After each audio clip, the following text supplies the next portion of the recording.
గత 4 నెలల వ్యవధిలో మరి 6 కాలం కష్టపడి పండించిన వరి ధాన్యాన్ని అక్రమంగా తరలించుకొని లారీలు అమ్ముకున్న వాళ్ళేమో రోడ్డు మీద తిరుగుతున్నారు.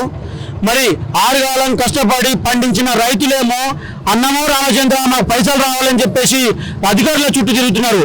మరి ఈ ప్రభుత్వానికి ఇది అటదరిద్ర ప్రభుత్వం, రైతుల పక్షాన్ని నిలబడే ప్రభుత్వం కాదని చెప్పేసి, రైతుల నడ్డి విరిచే ప్రభుత్వం అని చెప్పేసి భారతీయ జనతా పార్టీ తరఫున మేము చెప్పదలుచుకుంటాము.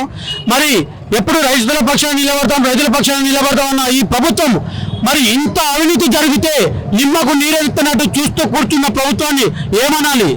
మరి ప్రభుత్వం ఇప్పటి వరకు మరి రైతులకు అందించాల్సిన బకాయిల పంటల పైసలు ఇప్పటికీ చెల్లించకపోవడం మీ అవినీతి పాలనకు నిదర్శనం అని చెప్పి చెప్తా ఉన్నాను. మా స్థానిక ఎమ్మెల్యే గారు ఏం చేస్తున్నారని నేను అడుగుతూనే ఉన్నాను. మరి రైతుల పక్షాన్ని నిలబడతా అని చెప్పేసి ఎప్పుడు తిరుగుతూ ఉంటాడే, మరి వీళ్ళ బాధలు కనబడతలే అని చెప్పేసి నేను అడుగుతా ఉన్నాను. మరి ఇన్ని రోజుల నుంచి వాళ్ళు కష్టపడతా ఉంటే మరి అమ్ముకున్న వాళ్ళేమో రోడ్ల మీద తిరుగుతున్నారు, ఏది డైలీ తీసుకొని, రైతులేమో రోడ్డు మీద పడి అన్నమో రామచంద్రని ఏడుతా ఉన్నారు. మరి పైసలు ఇచ్చే దాఖలు లేదని మీరు అనుకుంటున్నాను. ఇక నుంచి మీ ప్రభుత్వం పతనం అవుతుందని చెప్పి చెప్తా ఉన్నాను. ఇక నుండి మీ ప్రభుత్వం సాగదని చెప్పి, ఇటువంటి అవినీతి ప్రభుత్వం ఉండదు అని చెప్పేసి నేను చెప్తా ఉన్నాను. ఇన్ని రోజుల నుంచి మీరు కష్టపడతా ఉంటే, ఇన్ని రోజుల నుంచి బాధపడతా ఉంటే, చూడకుండా ఉంటే మరి ఇటువంటి ప్రభుత్వాన్ని ఏమన్నా అని చెప్పి చెప్తా ఉన్నాను. భారత్ మాతాకి